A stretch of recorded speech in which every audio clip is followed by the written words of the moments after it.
Assalamualaikum warahmatullahi wabarakatuh. Waalaikumsalam warahmatullahi wabarakatuh.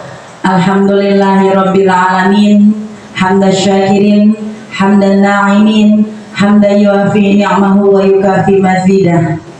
Allahumma salli ala sayyidina Muhammad wa ala ali sayyidina Muhammad.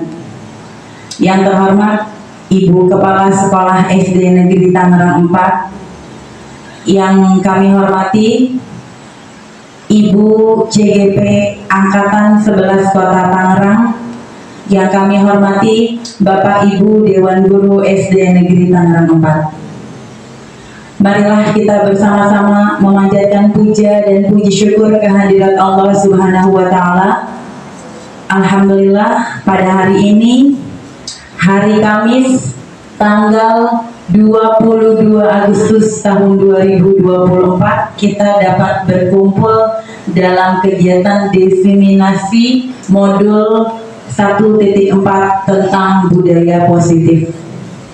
Salawat serta salam tidak lupa pula kita curahkan kepada junjungan Nabi besar kita Muhammad Sallallahu Alaihi Wasallam. Semoga senantiasa selalu tercurahkan kepada beliau dan juga kerabatnya. Amin, amin ya rabbal alamin. Baiklah Bapak Ibu, sebagai pembawa acara, izinkanlah saya membacakan susunan acara pada hari ini. Yang pertama yaitu pembukaan, yang kedua menyanyikan lagu Indonesia Raya, yang ketiga sambutan perwakilan dari Ibu Kepala Sekolah SD Negeri Tangerang 4. Acara yang keempat, kegiatan diseminasi modul 1.4 budaya positif oleh CGP Angkatan 11 Ibu Lustiawati. Acara selanjutnya yaitu tanya jawab, dan yang terakhir adalah penutup. Baiklah Bapak Ibu sekalian, marilah kita menuju acara yang pertama yaitu pembukaan.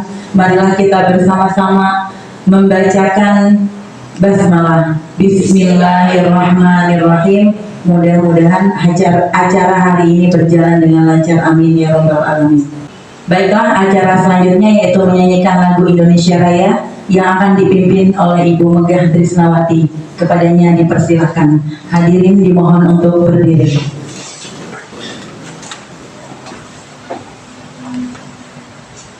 Hiduplah Indonesia Raya tuduhan.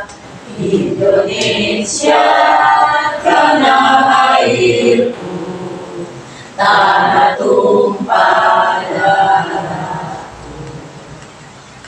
Di sanalah aku berdiri, jadi pandu ibu. Indonesia kebangsaanku, bangsa dan tanah airku. Marilah kita bersatu, Indonesia bersatu. Hiduplah tanahku, hiduplah negeriku, bangsaku, rakyatku semuanya. Bangunlah jiwanya, bangunlah badannya untuk Indonesia Raya. Indonesia Raya, merdeka, merdeka, tanahku, negeriku yang ku cinta. Indonesia Raya, merdeka, merdeka, hiduplah Indonesia Raya. Indonesia Raya, merdeka, merdeka, tanahku, negeriku yang ku cinta. Indonesia Raya, merdeka, merdeka, hiduplah Indonesia Raya. Hadirin dipersilahkan duduk kembali. Terima kasih banyak Ibu Mega. Baiklah Bapak Ibu, acara selanjutnya yaitu sambutan oleh Ibu Kepala Sekolah SD Negeri Tangerang 4 yang akan diwakilkan oleh Ibu Listria Yohana. Kepada beliau kami persilahkan. Terima kasih Bu Yayat. Bismillahirrahmanirrahim. Assalamualaikum warahmatullahi wabarakatuh. Waalaikumsalam warahmatullahi wabarakatuh. Yang saya hormati dan saya banggakan Bapak Ibu, rekan-rekan guru SD Tangerang 4, wabil khusus untuk para calon guru penggerak. Saya mewakili Ibu Kepala Sekolah. Kegiatan ini sangat positif. Diseminasi ini adalah proses ketika seseorang CGP itu melaksanakan tugas-tugasnya. Ya, perlu didiseminasikan kepada kita. Karena di dalam guru penggerak, ketika guru tersebut mengikuti calon guru penggerak, itu banyak keuntungannya atau manfaatnya. Selain mengembangkan ilmunya, mereka juga bisa menjadi coach atau mentor untuk rekan-rekan guru di sekolah yang mereka tepati ya. Jadi mereka bisa menjadi penyambung ilmu. Jadi ilmu itu disebarkan kepada kita semua sesuai dengan motonya, tergerak, bergerak, dan menggerakkan. Itu keuntungannya, banyak sekali keuntungannya. Mengapa harus ada guru penggerak? Diharapkan dengan adanya program calon guru penggerak ini hadir pemimpin-pemimpin di dalam dunia pendidikan yang akan menciptakan generasi-generasi yang unggul di Indonesia, sehingga ada program guru penggerak. Ini adalah kesempatan yang sangat berharga bagi Bapak Ibu guru hebat, karena tidak mudah mengikuti kegiatan calon guru penggerak ini. Diharapkan Bapak Ibu calon guru penggerak bisa menularkan semua ilmu-ilmunya dan mengembangkan apa yang mereka dapat ketika belajar dengan narasumber-narasumber yang hebat, dan tularkanlah kepada kami guru-guru yang ada di sekolah sini. Ya, saya berdoa semoga semuanya sukses dan berhasil sampai nanti bulan Desember ya. Kalau lihat di ketentuan sih 9 bulan, tetapi untuk ininya 6 bulan ya. Jadi masih ada waktu sampai bulan Desember. Jaga kesehatan, selalu fokus, jangan lupa juga sharing dengan teman-teman yang ada di sini. Dan terima kasih kepada teman-teman yang sudah mendukung, memberi support kepada rekan-rekan calon guru penggerak. Mungkin itu saja yang bisa saya sampaikan. Terima kasih, selalu semangat dan sukses. Ya. Billahi taufiq wal hidayah. Assalamualaikum warahmatullahi wabarakatuh. Waalaikumsalam warahmatullahi wabarakatuh.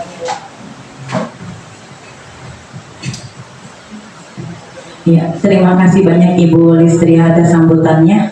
Acara selanjutnya yaitu kegiatan diseminasi atau aksi nyata modul 1.4 tentang budaya positif yang akan disampaikan oleh Ibu Lustiawati SPD. Kepada beliau kami persilahkan.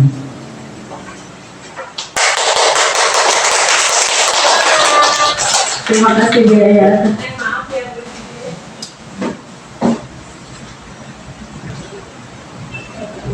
Bismillahirrahmanirrahim.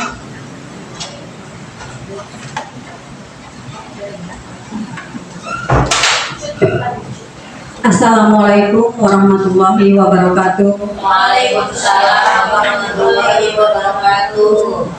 Kepada yang terhormat Ibu Kepala Sekolah SD Negeri Tangerang 4 yang tadi diwakilkan oleh Bu Listria Yohana SPD, Yang saya hormati Bapak Ibu guru hebat yang siap membantu saya pada hari ini untuk melaksanakan tugas sebagai guru CGP, guru penggerak. Marilah bersama-sama kita panjatkan puji syukur kehadiran Allah Subhanahu wa Ta'ala yang telah memberikan kepada kita semua nikmat sehat. Hari ini kita bisa berkumpul bersama dalam acara diseminasi budaya positif. Salawat dan salam tak lupa kita panjatkan kepada Nabi besar kita, Nabi Muhammad SAW. Semoga kita yang hadir pada hari ini, para keluarga kita, sahabat kita mendapatkan syafaatnya di yaumil akhir. Bapak, Ibu, guru, saya mengucapkan terima kasih atas kesediaan waktunya pada hari ini untuk menghadiri acara kegiatan saya, yaitu menyampaikan aksi nyata modul 1.4 budaya positif. Masih semangat Bapak Ibu?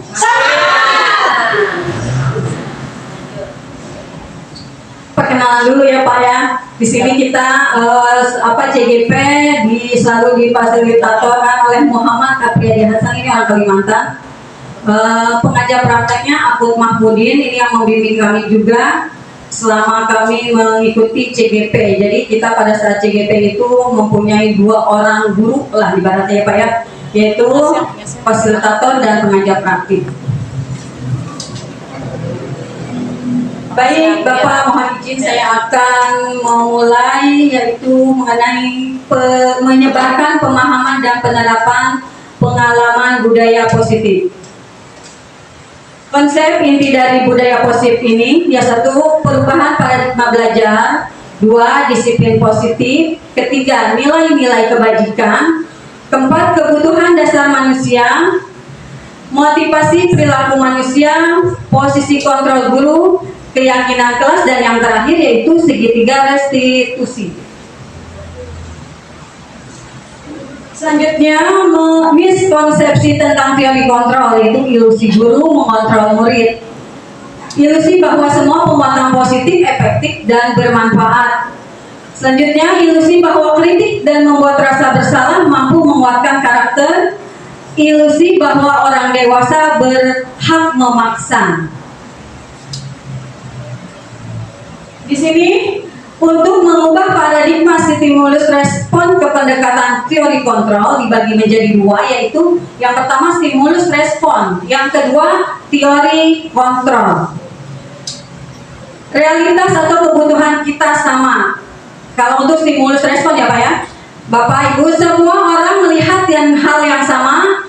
Ketika kita mencoba mengubah orang agar berpandangan sama dengan kita, perilaku buruk dilihat sebagai suatu kesalahan. Nah, ini seringkali nih ya Pak ya, perilaku buruk dilihat sebagai suatu kesalahan. Padahal kalau kita buka kenapa ini anak bermasalah, pasti ada dasarnya, ada awalnya, mungkin dari lingkungan keluarganya, dari hubungan ayah ibunya. Selanjutnya, orang lain bisa mengontrol saya bisa mengontrol orang lain. Pemaksaan ada pada saat bujukan gagal, model berpikir menang atau kalah. Lalu teori kontrol, realitas kebutuhan kita berbeda. Setiap orang memiliki gambaran berbeda. Kita berusaha memahami pandangan orang lain tentang dunia. Semua perilaku memiliki tujuan. Hanya Anda yang bisa mengontrol diri Anda tidak bisa mengontrol orang lain. Kolaborasi, nah ini kolaborasi dan konsensus menciptakan pilihan-pilihan baru. Kalau kita berkolaborasi ya Pak, model berpikir menang-menang.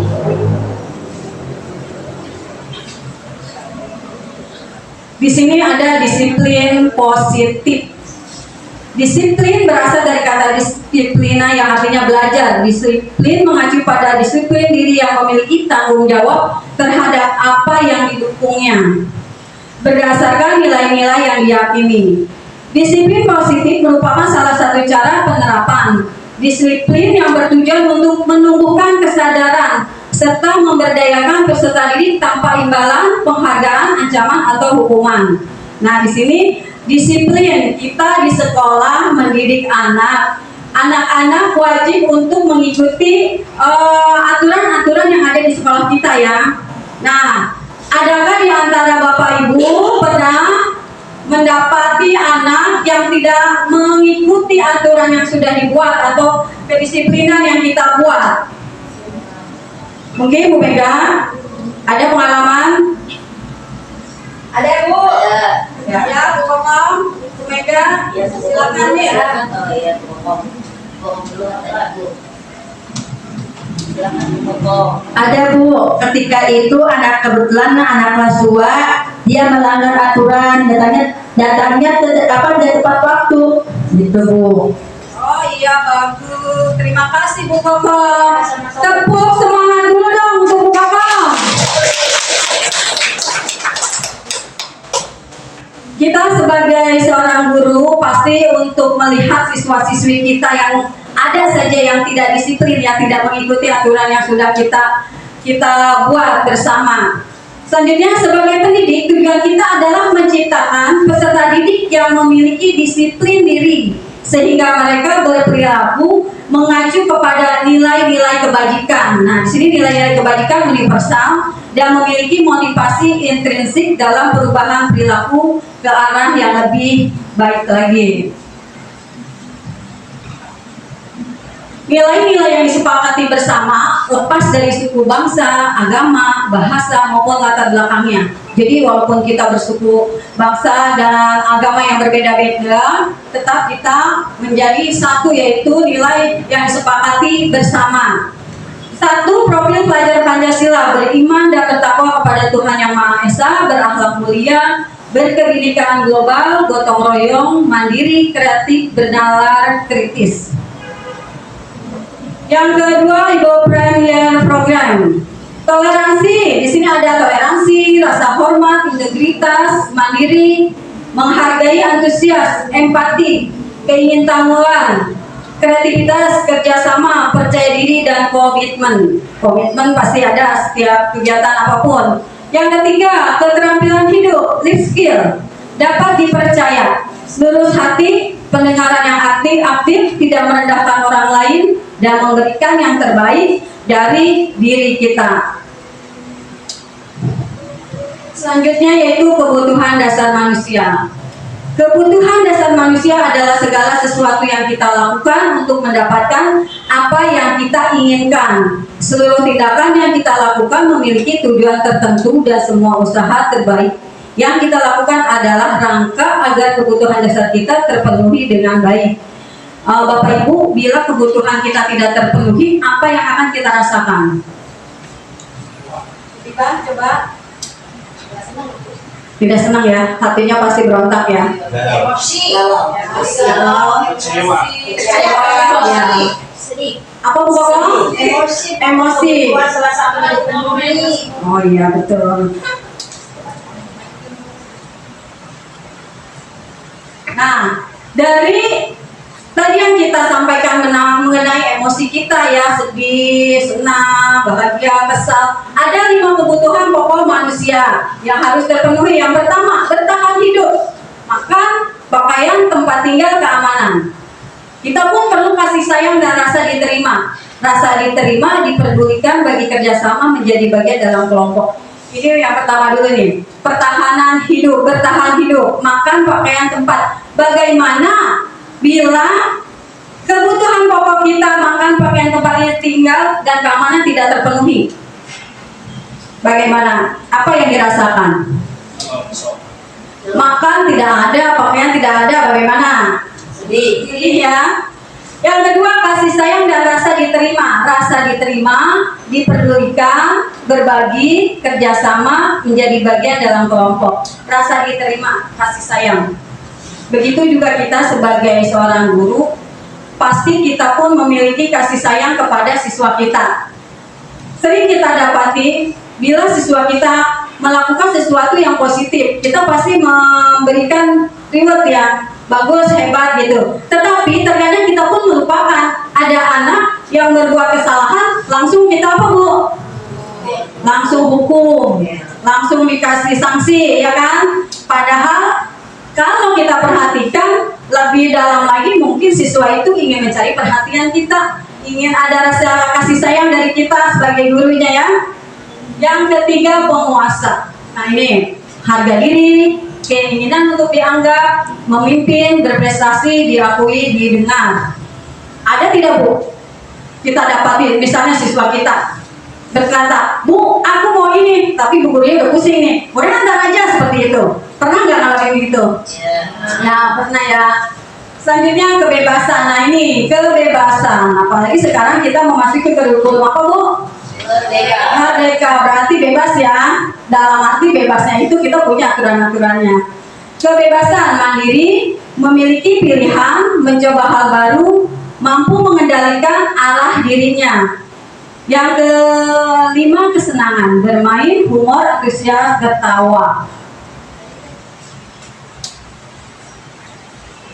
Selanjutnya yaitu motivasi perilaku manusia untuk menghindari ketidaknyamanan. Perilaku manusia dia motivasi intrinsik. Kalau motivasi intrinsik itu maksudnya untuk menghindari ketidaknyamanan hukuman, untuk mendapatkan imbalan penghargaan dari orang lain. Jadi kebanyakan kita kalau belajar, anak-anak biasanya silahkan mengerjakan soal misalnya sampai 10. Nanti akan ibu beri tugas, akan ibu beri hadiah seperti itu. Itu masih Bu? Hadiah berbentuk benda? Masih sepertinya untuk dihilangkan bisa tidak ya Bu? Bisa ya? Harus. Karena kalau misalnya kita memberikan sesuatu hadiah motivasi kepada siswanya berbentuk benda, jadi dia ngarep bendanya itu.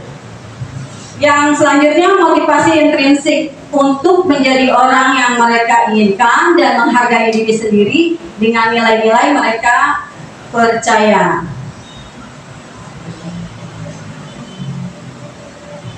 Lanjut ya. Nah ini kebutuhan dasar manusia, ada hukuman, konsekuensi, restitusi. Nah saya mau tanya dong sama Bu Kopang, apa sih yang dimaksud dengan hukuman itu? Hukuman, ya. Hukuman itu biasanya ketika si anak itu dia melakukan kesalahan, dia akan mendapatkan hukuman. Terima kasih Bu Kopang. Tepuk tangan untuk Bu Kopang. Semangat Bu Kopang. Hukuman biasanya kita berikan kepada siswa-siswi kita, biasanya sebetulnya tidak boleh ya ada hukuman ya. Bila siswa-siswi itu tidak mengerjakan tugas, datang terlambat, seperti itu ya. Tapi di hukuman ini itu spontan. Di sini disebutkan bahwa hukuman itu satu, tidak terencana tiba-tiba. Iya tidak Bu? Ya kan? Kita tidak punya program misalnya nih anak kalau telat, sebetulnya itu ada ya di kesepakatan kelas. Nah, di sini ada tidak terencana tiba-tiba.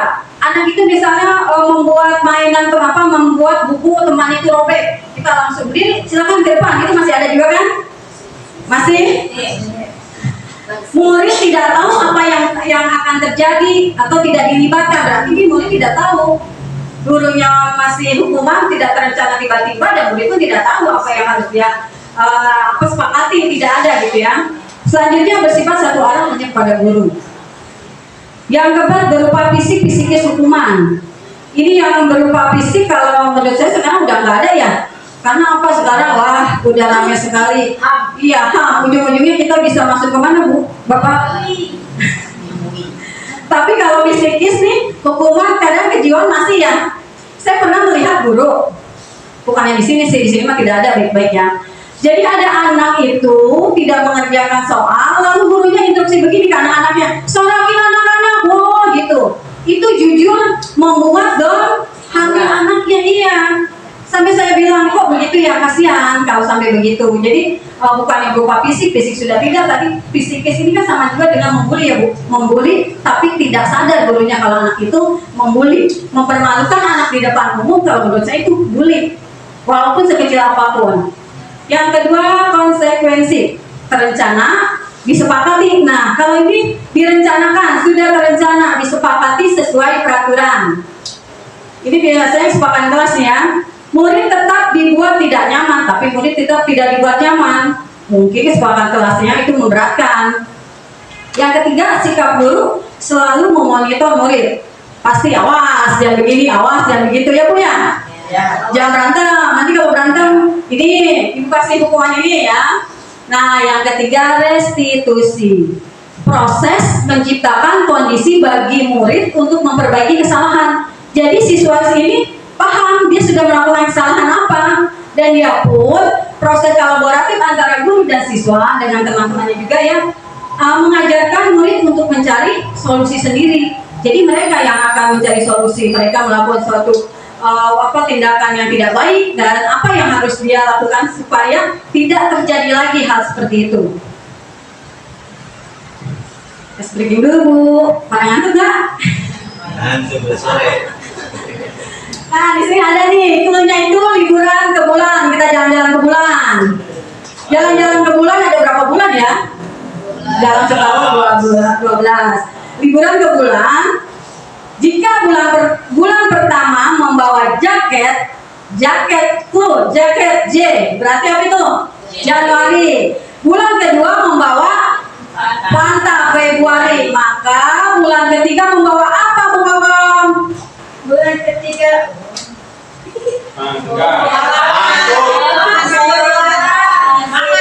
Makan ya betul. makanan Bulan keempat membawa apa Bu Fendi? anggur Konsentrasi dimulai. Ayo.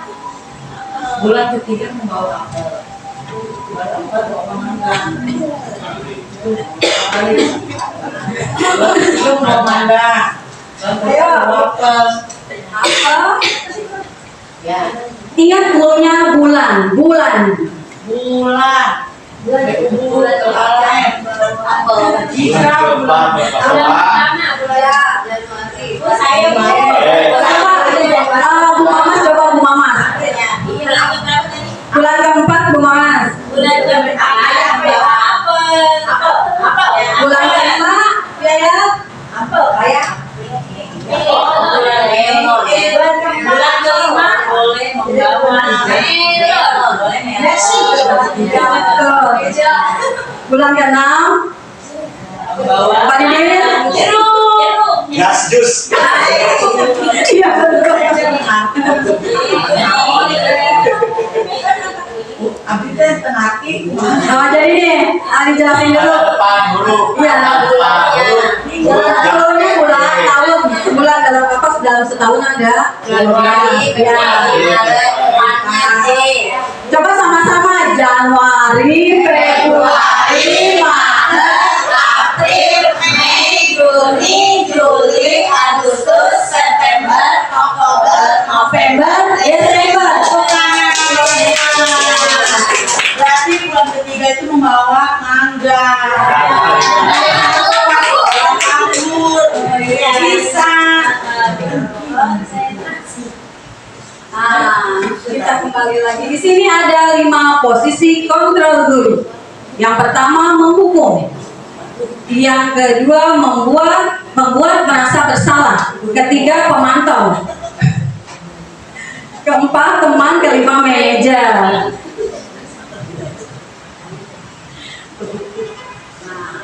Di sini ada contoh penerapan 5 posisi kontrol guru. Kasusnya nih, tadi kokom ya.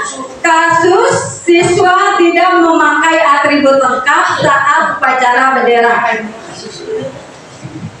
Yang pertama, nah ini langsung nih dikasih ini ya. Hormat pada bendera selama 1 jam. Kasihan ya. Hormat pada bendera selama 1 jam berarti penghukum. Berapa kali ibu bapak harus memberitahu kamu selalu saja mengecewakan ibu bapak. Nah itu membuat rasa bersalah. Jadi si anak dicecer gitu ya. Yang ketiga, nah ayo dong ikut aturan sekolah, tolong bantu ibu bapak ya sekali ini. Sudah tidak apa-apa, lain kali jangan sampai berbuat seperti ini lagi ya. Kamu sudah melanggar peraturan sekolah. Kamu tahu konsekuensinya. Setelah upacara kamu beri atributnya ke koperasi dan jangan diulangi lagi. Ini contoh penerapan posisi kontrol teman, seperti teman. Selanjutnya pemantau ya, ini yang pemantau. Kamu sudah melanggar peraturan sekolah, kamu tahu konsekuensinya. Setelah upacara, kamu beli atributnya ke koperasi dan jangan diulangi lagi. Yang terakhir, apakah kamu tahu kesalahanmu? Kira-kira bagaimana kamu memperbaiki kesalahanmu? Ini manajer. Ingat ya Pak? Nah, posisi kontrol apakah aku? Siap-siap, Pak Eka. Yang nomor 1, saya kecewa sekali dengan kamu, termasuk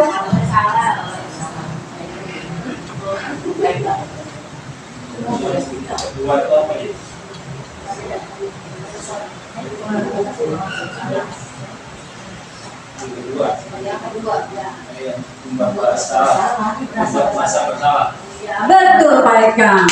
Tepuk tangan buat Pak Eka. Yang kedua, kamu tidak pernah benar melakukannya. Coba Bu Mamas. Penghukum.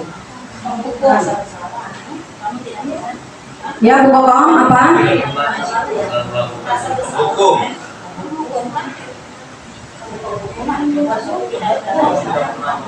Ini rasa bersalah. Iya, kalau langsung dihukum gitu Dibuat menjadi seperti orang bersalah. Yang ketiga, siapa nih? Ayo. Ya, Bu Mega. Ayolah lakukan nih Bapak Ibu ya seperti teman. Ya, betul. Ya. Ini biasanya nih untuk yang teman ini kita memposisikannya ke anak-anak yang sudah besar ya, kelas tinggi ya. Ya. Kelas 4, 5, 6 bisa ya. Ya. Ya, itu kalau anak kelas 4, 5, 6 misalnya dibuatnya selalu dihukum apa itu nggak bisa. Tapi dia dibikin buat teman. Yang keempat, Kamu tidak pernah mendapatkan. Kamu tidak pernah mendapatkan. Jika tidak ayo manajer apa? pemantau, kamu tidak pernah mendapatkan jika Itu tidak manajer. Manajer terakhir. Ya. Jadi kamu tidak pernah mendapatkannya. Jadi ini pemantau. Yang terakhir manajer. Ya. Jadi seperti itu. Nah, selanjutnya keyakinan kelas. Bapak Ibu sudah membuat keyakinan kelas semua? Sudah. Apakah keyakinan kelasnya dibuat secara kolaborasi? Iya. Bersama siswa, bersama orang tua bagi kelas rendah ya? Iya. Ya. Untuk kelas 1 sampai 3 kemarin sepertinya orang tua diajak ya. Iya. Kalau untuk kelas 4, 5, 6 mungkin guru dan anaknya saja karena sudah pikirnya sudah dewasa gitu ya, sudah mengerti, memahami. Keyakinan kelas, mengapa keyakinan kelas? Mengapa bukan peraturan kelas? Kenapa nih? Bu Kokong? Ya, mengapa keyakinan? Karena keyakinan kelas itu dibuat secara berkolaborasi dengan anak dan bermanfaat untuk anak-anak juga, Bu. Ya, lalu kalau peraturan kelas? Kalau peraturan kelas itu dibuat hanya dari sekolah, tidak ada kolaborasi dengan anak. Ya, jadi anak tidak tahu ya, Ya. itu peraturan yang dibuat oleh sekolah ya. Untuk membuat keyakinan kelas itu ada tahap-tahapannya. Yang pertama bersifat abstrak, kedua berupa pernyataan universal, ketiga dibuat dalam pernyataan positif, keempat sedikit saja agar mudah diingat, tiga sesuai dengan kondisi kelas dan sekolah sehingga mudah diterapkan. Nih, sesuai dengan kondisi kelas dan sekolah sehingga mudah diterapkan. Kalau misalnya anak kita disamakan dengan anak-anak sekolah lain gitu ya, yang misalnya bertaraf internasional mungkin nggak bisa ya. Jadi disesuaikan dengan kondisi kelas, kondisi sekolah kita juga. Selanjutnya semua warga sekolah dan warga kelas ini ikut semua. Yang terakhir dilibatkan saat membuat keyakinan kelas. Jadi semua ikut. Selanjutnya segitiga restitusi. Tepuk semangat dulu dong.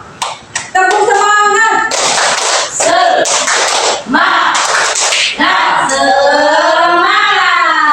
Terima kasih. Selanjutnya segitiga restitusi. Untuk membuat segitiga dari 3 restitusi, kita mempunyai 3 segitiga. Yang pertama, menstabilkan identitas. Yang kedua, validasi tindakan yang salah. Ketiga, menanyakan keyakinan. Suatu proses dialog yang dijalankan oleh guru agar dapat menghasilkan murid yang mandiri dan bertanggung jawab. Nah, ini menstabilkan identitas. Jadi pada saat kita akan melakukan suatu permasalahan yang terjadi di sekolah kita, di kelas kita ya, anak murid kita memiliki, yang pertama kita harus menstabilkan identitas dulu.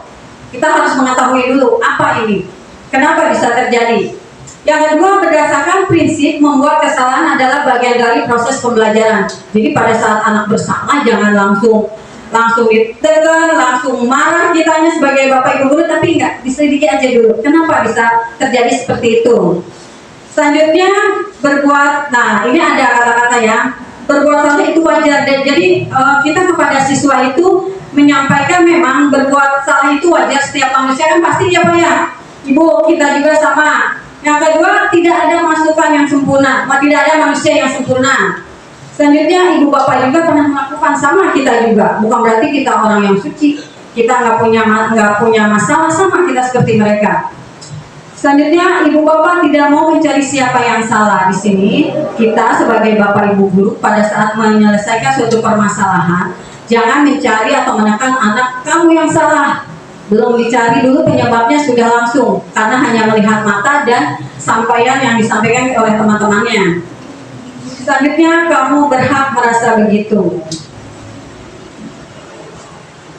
Menstabilitaskan identitas. Di sini berdasarkan prinsip setiap perilaku berupaya memenuhi suatu kebutuhan tertentu. Selanjutnya, di sini apa yang disampaikan kalau kita menggunakan berdasarkan prinsip setiap perilaku yang berupaya memenuhi suatu kebutuhan tertentu. Nah, inilah kata-katanya. Kamu pasti punya alasan mengapa melakukan hal itu. Nah, kita harus membuka kepada anak, jangan langsung tadi saya bilang memvonis anak itu bersalah, tapi harus digali dulu. Di sini juga kita menyampaikan, padahal kamu bisa melakukan yang lebih buruk dari ini ya. Sebetulnya itu kata sindiran atau apa ya? Iya. Tapi dia tidak mau gitu menggunakan kalimat yang kasar kan ya. Lalu lanjut, kamu patut bangga karena telah melindungi sesuatu yang penting buatmu. Dia menjaga haknya atau apa yang dia pertahankan gitu ya. Selanjutnya, kamu melakukan karena mempertahankan ya sesuatu yang penting bagimu.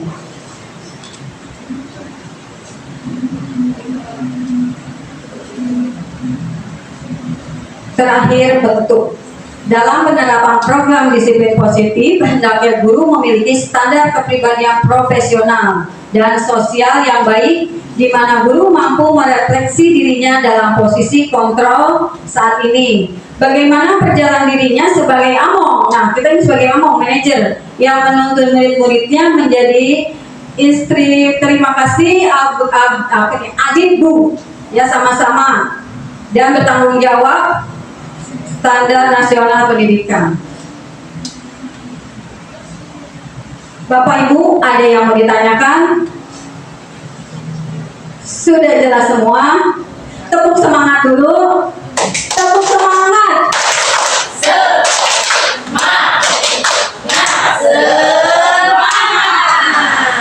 Baiklah Ibu Bapak, terima kasih. Demikianlah penyampaian yang saya sampaikan pada hari ini. Kurang lebihnya saya mohon maaf.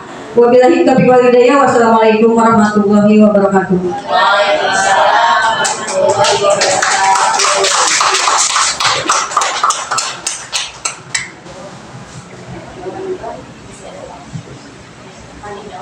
Tanya jawab. Ya, baiklah Bapak Ibu. Acara selanjutnya yaitu sesi tanya jawab. Mungkin dari Bapak Ibu masih ada yang ingin dipertanyakan tentang budaya positif. Mungkin satu pertanyaan. Oh iya, Bu Fenty mau bertanya. Ya, terima kasih Bu Yaya atas waktunya. Pertanyaan yang ingin saya tanyakan, bagaimana sih cara kita menerapkan segitiga restitusi itu di kelas pada saat kita menghadapi kasus ya pada murid kita. Misalkan murid kita berkali-kali membuat kesalahan, Contohnya misalkan menyontek pada saat ulangan, dan itu nggak cukup sekali, sering sekali. Jadi bagaimana sih cara menerapkan agar anak tersebut tidak mengulanginya lagi? Terima kasih, mungkin itu saja Bu Lucy. Terima kasih Bu Penti atas pertanyaannya. Saya coba jawab. Kita memiliki siswa-siswi yang berbagai macam karakter ya, yang berbeda-beda. Ada yang rajin, ada yang kurang, ada yang sedang, tapi itu semuanya dijadikan satu dalam satu kelas. Berarti buat kita gurunya nih bagaimana mengatasi hal seperti itu ya.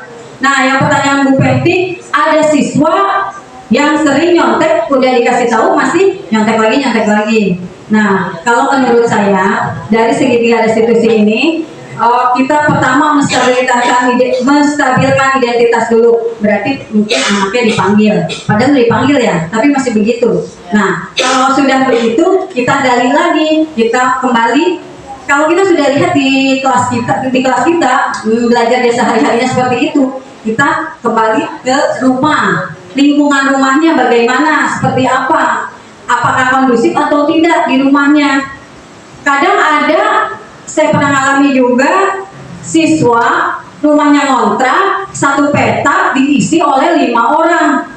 Ada ayah ibu, ada nenek, ada 3 orang anak. Coba bayangkan, satu rumah satu petak berisik gitu ya. Apakah ia bisa belajar seperti itu dengan tenang? Seperti itu. Mungkin salah satunya seperti itu. Jadi kita buka terus, kita gali-gali terus. Kenapa ini bisa sampai terjadi kok nyontek terus? Mungkin dia akan menjawab bahwa dia tidak bisa belajar dengan tenang dengan kondisi di rumahnya seperti itu. Gimana Bu Penti? Ya, terima kasih Bu Penti.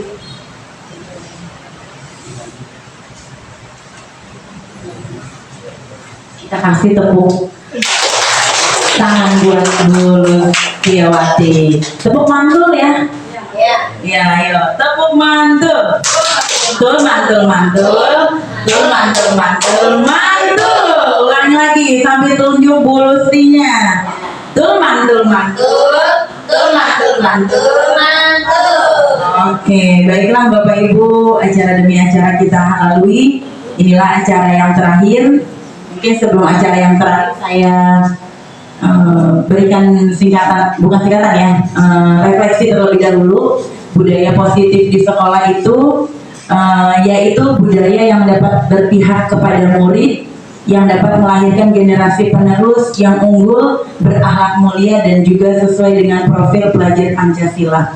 Untuk menumbuhkan budaya positif yang ada di sekolah, maka harus ada kolaborasi atau kerjasama antara semua pihak yang ada di sekolah. Seperti segitiga restitusi ini, kita harus benar-benar belajar bahwa setiap orang pasti melakukan kesalahan dan punya alasan atas kesalahannya, dan bagaimana caranya kesalahan tersebut tidak diulangi untuk kedua kalinya. Seperti itu.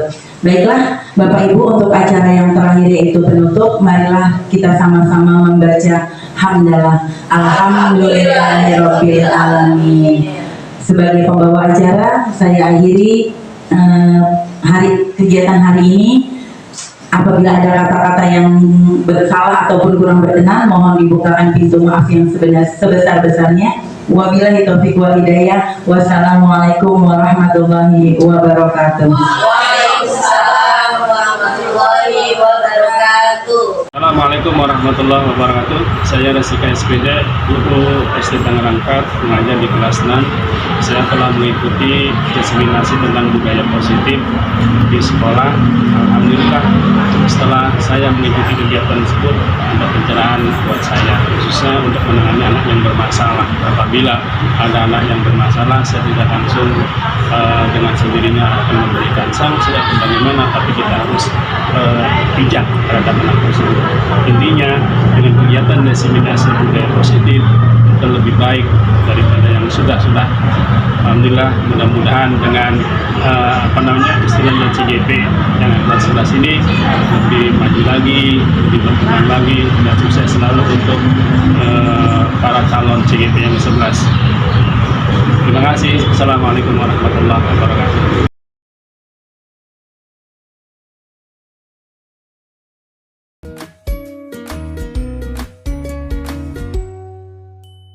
Salam dan bahagia Ibu dan Bapak guru hebat. Pada video kali ini kita akan membahas tentang salah satu program disiplin positif yang diterapkan di lingkungan sekolah yang dikenal dengan nama restitusi.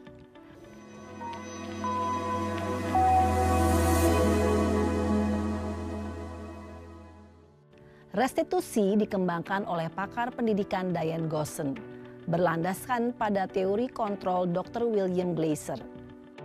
Segitiga restitusi adalah suatu proses dialog yang dijalankan oleh guru atau orang tua agar dapat menghasilkan murid yang mandiri dan bertanggung jawab. Pada saat guru di posisi manajer, aspek yang dikembangkan pada murid adalah motivasi intrinsik, sehingga penanaman nilai-nilai kebajikan dapat tumbuh dan berkembang menjadi suatu kebiasaan positif yang akhirnya membentuk karakter murid. Proses dialog ini terdiri dari 3 langkah yang digambarkan pada ketiga sisi pada segitiga restitusi. Sisi pertama adalah menstabilkan identitas. Sisi yang kedua adalah validasi tindakan yang salah. Dan sisi yang ketiga adalah menanyakan keyakinan. Ibu dan Bapak guru, berikut ini akan ditunjukkan bagaimana seorang guru berada dalam posisi manajer menggunakan penerapan segitiga restitusi.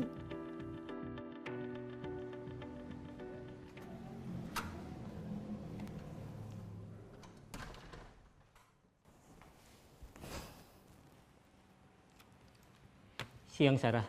Siang Pak. Sudah lama nggak ketemu Sarah. Kenapa hari ini ada di sini? Kesel Pak, kesel banget. Masa aku dikatain tukang fitnah Pak? Ya aku marah lah. Aku balik ngatain Eka di depan kelas. Kesel banget. Oh begitu. Ya pasti kamu marah dan kesal. Bapak juga akan marah apabila ada yang menuduh Bapak seperti itu. Kemudian pada saat itu kamu mau melakukan apa? Ya saya langsung ngatain Eka lah Pak. Kesel banget. Saya bentak-bentak dia depan teman-teman lain. Oh begitu. Pasti kamu melakukan seperti itu karena suatu alasan tertentu bukan? Iyalah, masa saya diam saja Pak? Ya saya bela diri lah. Masa saya dituduh tukang fitnah? Ya wajar lah. Mempertahankan harga diri itu sesuatu yang penting buat kamu. Untung kamu tidak bertindak lebih gegabah lagi. Hanya membentak-bentak. Iya Pak. Untung saya masih bersabar dan hanya membentak saja. Sudah gemes padahal, saya pasti bela diri lah. Ya pasti ya, tapi kamu memilih untuk tetap bertahan dan bersabar. Kamu memilih untuk tidak berbuat lebih parah lagi bukan? Iya. Nah, sekarang coba kita lihat lagi. Tindakan kamu yang bentak-bentak Eka di kelas. Tindakan kamu itu kira-kira sesuai dengan keyakinan kelas atau prinsip kamu tidak? Enggak lah Pak. Capek Pak jadi pemarah. Jadi keyakinan atau prinsip mana yang kurang sesuai dengan keinginan kamu? Ya, saya sebenarnya sangat menghargai orang lain. Mungkin saat itu saya menjadi emosi, jadi tidak menunjukkan sikap itu. Kamu meyakini tidak? Menghargai orang lain itu penting buat kamu. Yakinlah Pak. Iya, setuju. Kita harus saling menghargai. Namun, ada juga keyakinan yang kita sepakati yang perlu kita jalankan apabila kita sedang marah, bukan? Ya saya bisa lebih proaktif, mulai dengan diri sendiri. Saya bisa jadi lebih bersabar, mengambil waktu jeda untuk berpikir mau apa selanjutnya. Kira-kira kamu bersedia memperbaiki masalah ini tidak? Bersedia Pak. Kalau kamu memperbaiki masalah ini, kamu akan menjadi orang seperti apa? Saya akan menjadi orang yang bertanggung jawab kali ya Pak. Dan senantiasa proaktif. Iya, menurut kamu bagaimana rasanya menjadi orang seperti itu? Ya nyaman lah, bangga bisa bersabar dan menahan diri. Baiklah kalau begitu. Yuk kita pikirkan bagaimana memperbaiki masalah ini.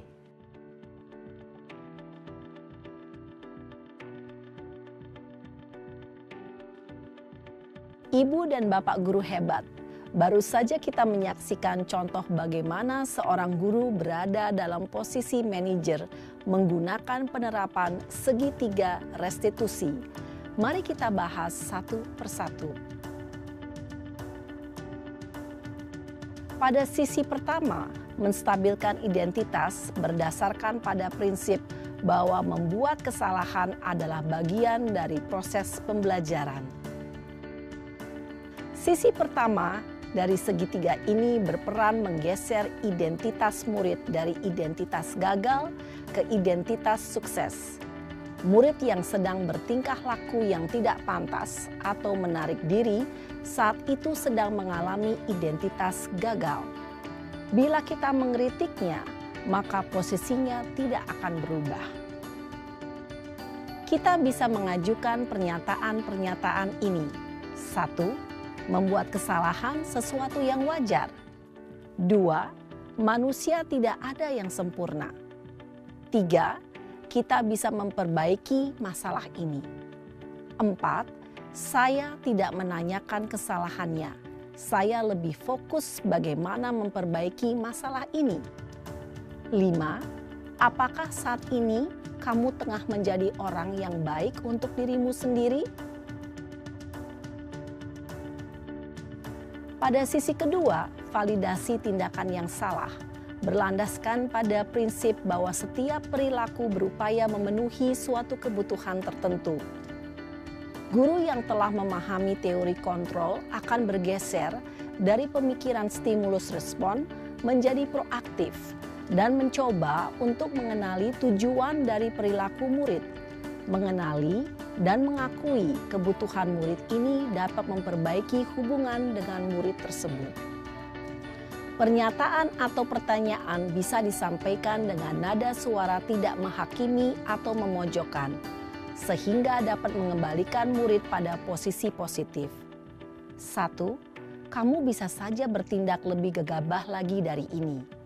2. Kamu bukan melakukannya tanpa suatu alasan tertentu. 3. Kamu melakukannya karena mempertahankan sesuatu yang penting bagimu. 4. Mungkin kamu bisa mempelajari suatu perilaku baru yang lebih efektif. Bersediakah kamu mempelajarinya? Selanjutnya, kita akan simak sisi terakhir, yaitu menanyakan keyakinan. Teori kontrol menyatakan bahwa pada dasarnya kita termotivasi secara intrinsik. Pada saat perilaku yang salah telah divalidasi dan identitas sukses telah stabil, maka murid telah siap mengaitkan keyakinan-keyakinannya dengan tindakannya yang salah dan pemikirannya telah bergeser ingin menjadi orang yang dituju. Pertanyaan-pertanyaan ini dapat mengaitkan keyakinan-keyakinan yang dianut murid. 1. Sebagai keluarga atau kelas, apa yang kita yakini? 2. Nilai-nilai apa yang telah kita sepakati? 3. Seperti apa gambaran sebuah kelas yang ideal bagi kamu? 4. Kamu ingin menjadi orang seperti apa?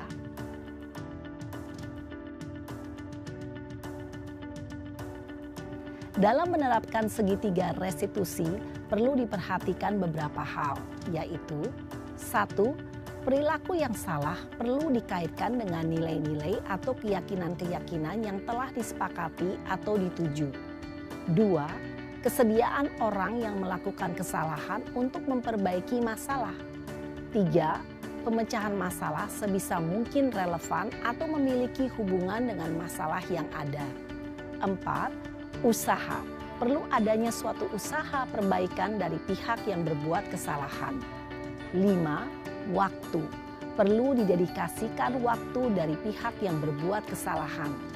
Tanyakan kapan akan mulai diberlakukan usaha untuk memperbaiki masalah. Dengan memahami struktur penerapan segitiga restitusi, diharapkan guru dapat menerapkan posisinya sebagai manajer dengan mengajukan pertanyaan-pertanyaan bermakna yang dapat membuat murid menjadi lebih percaya diri, bertanggung jawab, dan mandiri. Nah, ibu bapak guru perlu tidaknya mengikuti ketiga tahapan dalam segitiga restitusi bergantung pada ringan beratnya suatu permasalahan. Misalnya, bila permasalahan tersebut ringan, maka tidak perlu dijalankan secara berurutan, Bahkan bisa semudah menanyakan apa keyakinan yang kita sepakati. Dengan menjalankan segitiga restitusi, dengan mengajukan pertanyaan-pertanyaan bermakna, diharapkan murid menjadi lebih kuat secara pribadi, dapat membuka wawasan murid agar dapat menyelesaikan permasalahannya sendiri, semakin percaya diri, mandiri, dan merdeka. Salam dan bahagia, Ibu Bapak Guru hebat.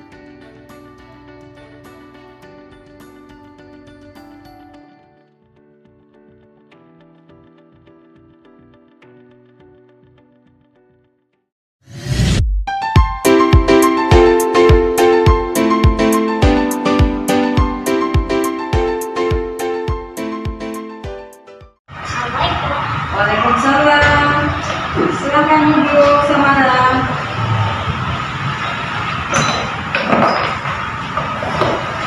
Apa kabar Samara hari ini? Samara kabar. Kenapa Samara dipanggil sama Ibu hari ini? Karena aku mengerjakan tugas dari ibu. Iya betul. Apa Samara tidak mengerjakan tugas dari Ibu? Karena saya terlupa. Setiap manusia akan melakukan kesalahan, termasuk Ibu juga. Tapi yang terpenting adalah bagaimana cara kita menyelesaikan masalah tersebut. Kira-kira Samara kenapa sampai lupa mengerjakan tugas? Karena saya kurang merhatiin main HP. Jam berapa Samara main HP? 10 Berarti tidurnya jam berapa Samara? jam 11. Samara masih ingat dengan keyakinan kelas yang kita buat? Masih ya, itu kewajiban. Ya, berarti keyakinan kelas kita yang mana yang belum Samara laksanakan? Tentang apa itu? Tentang tanggung jawab. Iya betul. Sekarang, apakah Samara tahu solusi apa yang harus Samara lakukan supaya Kak Samara bisa mengerjakan tugas dengan tepat waktu? Pertama, saya mencatat kepada ibu. Kedua, saya berjanji tidak akan mengulangi kesalahan saya kembali. Dengan cara apa? Dengan cara saya akan tidur tepat waktu dan mengecek tugas yang telah diberikan oleh ibu. Ya, terima kasih Samara. Ibu apresiasi sekali dengan tanggung jawab yang sudah kamu lakukan. Sekarang Samara boleh kembali untuk istirahat. Terima kasih Bu. Sama-sama. Assalamualaikum warahmatullahi wabarakatuh. Nama saya Samara, kelas 6B. Saya sangat senang diajak diskusi dengan Ibu Lusti mengenal bertanggung jawab atas tugas. Saya tidak dihukum, namun saya menyadari tentang apa yang saya lakukan. Terima kasih.